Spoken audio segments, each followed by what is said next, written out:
இந்த கதையில வந்து இவர் பிச்சைக்காரனா வேஷமோ இப்படியெல்லாம் பண்ணலைங்க. நம்ம எல்லாருமே பிச்சைக்காரங்க தான் சார். ஆக்சுவலாக நான் வாய்ப்பு கேட்டிருக்கேன். இன்றைக்கும் ஃபைனான்ஸ்க்காக பிச்சை எடுக்கிறேன். அப்படி ஒரு பாட்டை டிமாண்ட் பண்ணல இந்த ஸ்கிரிப்ட். பட் ஆக்சுவலி நான் டிமாண்ட் பண்ணேன். ஜிஎன்டி கார்பரேஷனே பண்ணியிருந்தா இந்த அளவுக்கு ஒர்க் பண்ணியிருப்பாங்க அப்படிங்கிற ஒரு சின்ன டவுட் எனக்கு இருக்கு. ஒரு படத்தை வந்து என்னன்னா சார், கரெக்டான மார்ஜினில் கொண்டு போய் சேர்த்தா அந்த படம் ப்ராஃபிட் சார்.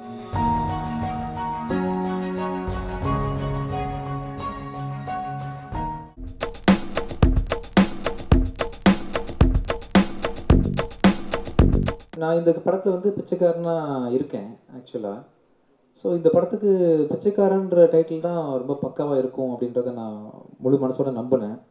சார் வந்து கொஞ்சம் இனிஷியலாக நானாக ப்ரொடியூசராக இருக்கிறதுனால எனக்கு நல்லதுக்காக வந்து இல்லை சார் அது வைக்காதீங்க, சென்டிமெண்ட்டு தேட்டரில் வாங்க மாட்டாங்க, பத்திரிக்கையாரங்க சப்போர்ட் பண்ண மாட்டாங்க, நிறைய ப்ராப்ளம்ஸ் இதுக்கு பின்னாடி இருக்குது அப்படின்னு சொல்லிட்டு ஜென்ரலாக ஒரு சின்ன ஒரு கவலை இருக்கும் இல்லையா. ஏன்னா நேச்சுரலி இப்போ நிறைய வாஸ்து, நியூமராலஜி, நிறைய விஷயங்கள் இப்போ வந்து இருக்குது சமூகத்தில்.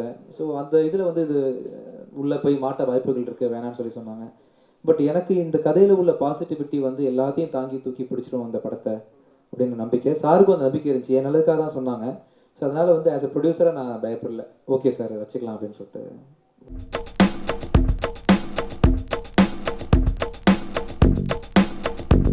எனக்கு வந்து நான் எதையும் பெருசாக மாற்றிக்கல. எப்போ போல் எல்லா படத்துலையும் நான் நார்மலாக நடிக்காமல் நடிப்பேன் இல்லையா, அப்படி தான் நின்றுருக்கேன். பெருசாக பண்ணல. நம்ம எல்லாருமே பிச்சைக்காரங்க தான் சார். ஆக்சுவலாக என்ன பிச்சை எடுக்கிறோன்றது தான் வித்தியாசம் இருக்குது. சிக்னலில் இருக்கிறவங்க வந்து 50 காசு பிச்சை எடுப்பாங்க, 1 ரூபா பிச்சை எடுப்பாங்க, சிலர் சோறு கேட்பாங்க. நான் வாய்ப்பு கேட்டிருக்கேன், இன்றைக்கும் ஃபைனான்ஸ்க்காக பிச்சை எடுக்கிறேன். ஸோ அதனால வந்து பிச்சை எடுக்கிறதோ நம்ம என்னை தாழ்த்தி வந்து ஒரு இடத்துல உட்காந்துக்கிறதோ எனக்கு புதிய விதமாக எனக்கு படலை. இந்த கேரக்டருக்குள்ளே ஈஸியாக அடாப்ட் பண்ணிக்கிட்டேன். எனக்கு சரியாக பதில் சொல்ல தெரியல, ஈஸியாக இருந்துச்சு ஆக்சுவலாக. இல்லை, இதுக்கு சரியான பதில் நான் சொல்லிடுறேன். இந்த கதையில் வந்து இவர் பிச்சைக்காரனா வேஷமோ இப்படியெல்லாம் பண்ணலைங்க. ஒரு பணக்காரன் வந்து பிச்சைக்காரனா இருக்க வேண்டிய சூழ்நிலை அப்படிங்கிறதுனால வழக்கமான இந்த ராஜா வீட்டு கண்ணுக்குட்டி மாதிரி இருக்கிற இவர் போய் பிச்சை எடுத்தாலே அந்த கேரக்டர் வந்துடும், அவ்வளோதான்.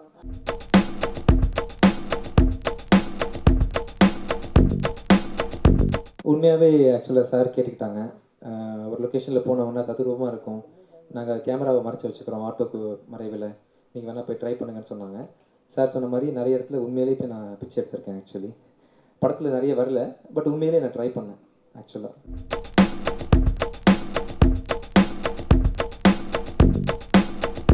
சில இடங்களில் உண்மையான பிச்சைக்காரங்கள் இருக்கிற இடத்துலையே போய் என்னை உட்கார வச்சு அவங்களுக்கு கொஞ்சம் பணம் கொடுத்து அந்த ஷூட்டிங் நடத்தினாங்க. அப்போ நடத்திட்டு இருக்கும்போது சில அம்மாக்கள்கிட்ட பேசும்போது, பிச்சைக்காரங்கள்லாம் வந்து பிறக்கும்போதே பிச்சைக்காரங்களாம் யாரும் இல்லை சார்.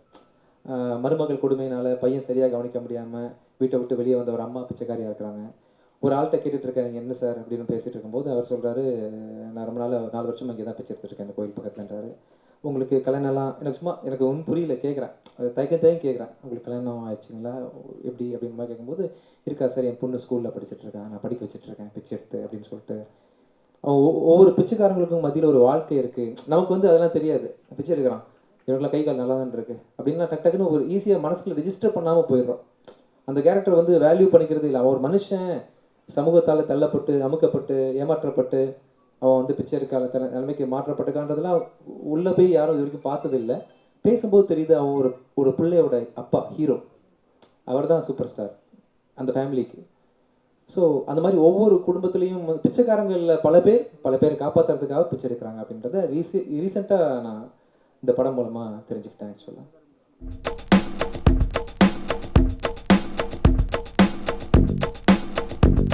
இந்த படத்தில் வந்து ஆக்சுவலாக ஸ்டோரிக்காக பண்ணக்கூடிய மியூசிக் தான் சார் வழக்கம் பண்ணிட்டு இருக்கேன். அப்படி ஒரு பாட்டை டிமாண்ட் பண்ணல இந்த ஸ்கிரிப்ட். பட் நான் டிமாண்ட் பண்ணேன். இவர் வந்து சொல்லிட்டாரு, இல்லை சார் இந்த படத்துக்கு இந்த கதைக்கு வேண்டாம் சார், நீங்கள் மாற வேண்டாம் சார் இது அப்படின்னாரு. பட் நான் வந்து படத்தினுடைய வியாபாரத்துக்காகவும் படத்தினுடைய ஒரு பெப்பினஸ்க்காக தேவைப்பட்டுச்சேன், இதை பண்ணலான்னு சொன்னேன். பட் இவர் வந்து இல்லை சார் கதையாகவே இருக்கட்டும், வேண்டாம் சார்.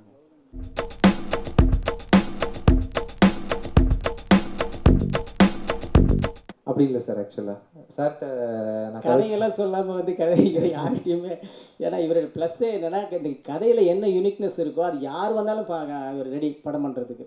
அதுக்கு ஏற்ற கதையில் ஏதாவது ஒரு வித்தியாசம் இருந்தால் படம் பண்ணிட்டு வருவார். அதே மாதிரி வித்தியாசம் இருந்ததுனால தான் எனக்கு கொடுத்தாரு தவிர நான் சான்ஸ் கொடுத்தேன் அப்படின்னோ இல்லை குரு அப்படியெல்லாம் எதுவுமே கிடையாது. ஒரு நல்ல கதைக்கு ஒரு ஆஃபர் பண்ணியிருக்காரு, அவ்வளோதான் சார். இந்த படத்தை கதையை கேட்கும்போது படம் நிறைய இடங்களில் என்னோட கண்ணீரை அடக்கிட்டு இருந்தேன். கதையை சொல்லி முடித்தோன்னே என்னால் கண்ட்ரோல் பண்ண முடியல சார். என்னால் குமுறி குமுறி அழுதேன்னு சொல்லலாம். இது வரைக்கும் நான் அப்படியே ஸ்கிரிப்டுக்கு அழுததில்லை. என்னை வந்து வெறும் கதையிலேயே விஷயங்கள் காட்டாமலே இவ்வளோ பாதித்த கதை ஸ்க்ரீனில் எப்படி இருக்கும் அப்படின்றத முழுசாக நம்பி கதையை பிடிச்சி நான் அந்த ப்ராஜெக்ட் பண்ணேன்.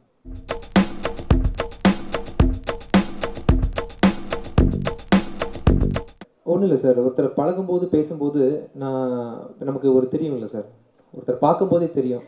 சிலர் வந்து ரொம்ப நல்லா பேசுவாங்க, ஒரு நம்பிக்கை வராது. சிலர் பேச மாட்டாங்க, நம்புகிற மாதிரி தோணும். அப்படின்ற மாதிரி எனக்கு வந்து சரவணன் சாரை பார்த்த மாத்திரத்துலேயே வந்து எனக்கு ஒரு பெரிய நம்பிக்கை. கிட்டத்தட்ட 2 வருஷமாக பழகிட்டு இருக்கோம். டிசம்பர் மாதமே ரிலீஸ் ஆக வேண்டிய படம். ஒரு 3 மாதமாக நான் எந்த ஒரு மனிதரை பார்த்தேனோ அதே மனிதராக இருக்காப்புல. இன்ஃபேக்ட் நான் ஒரு 2-3 டேஸ்க்கு முன்னாடி கால் அடித்து, நான் இது வரைக்கும் யார்ட்டையும் பேசினதில்லை சார், நான் எம்மனுக்கு அப்புறம் அடுத்த படம் உங்களுக்கு பண்ணுறேன், கதை இருந்தால் நீங்கள் கேட்டடியாக வச்சுக்கோங்கன்னு நான் வந்து ரொம்ப நம்புகிறேன் ஆக்சுவலி அவரை. அது குறித்தான ஒரு நபர் இவர். ரொம்ப ஹார்ட் ஒர்க்கர், உண்மையானவர் அப்படின்றத நான் நம்புகிறேன். அவ்வளோ நல்லா, ரொம்ப நல்லா பண்ணுறாங்க எங்களுக்கு. நாங்களே இன்னும் சொல்லப்போனால் விஜய் ஆண்டனி கார்பரேஷனே பண்ணியிருந்தா இந்த அளவுக்கு தியேட்டருக்கு கொண்டு போயிருப்பாங்களா, அதுக்கு முன்னாடி இந்த அளவுக்கு ஒர்க் பண்ணியிருப்பாங்க அப்படிங்கிற ஒரு சின்ன டவுட் எனக்கே இருக்குது. சாரி. இல்லை,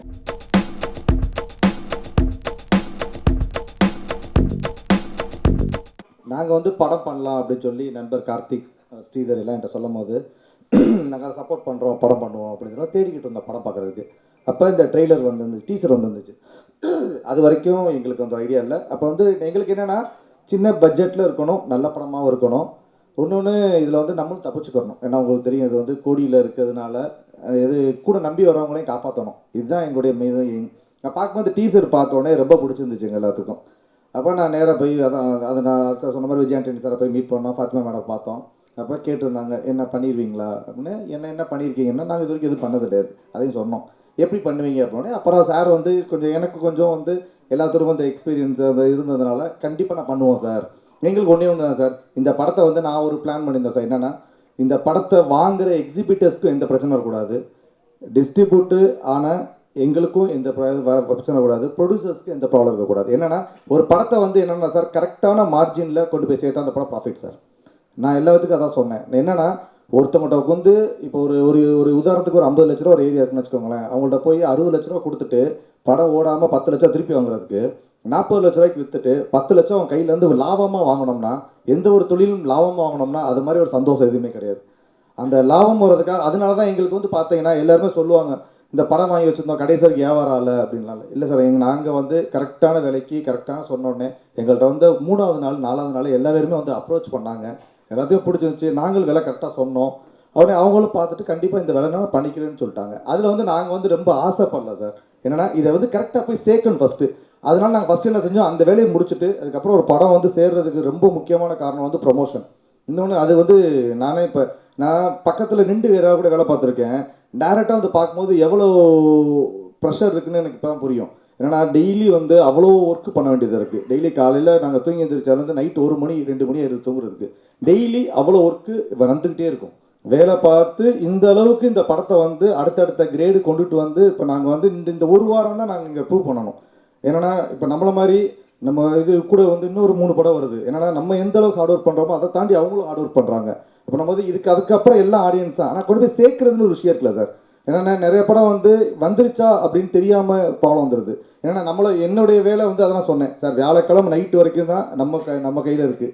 வியாழக்கிழமை நைட்டு முடிஞ்சிருச்சு, வெள்ளிக்கிழமை ஓப்பன் ஆயிடுச்சு அப்படின்னா அது எல்லாமே பப்ளிக் கையில்.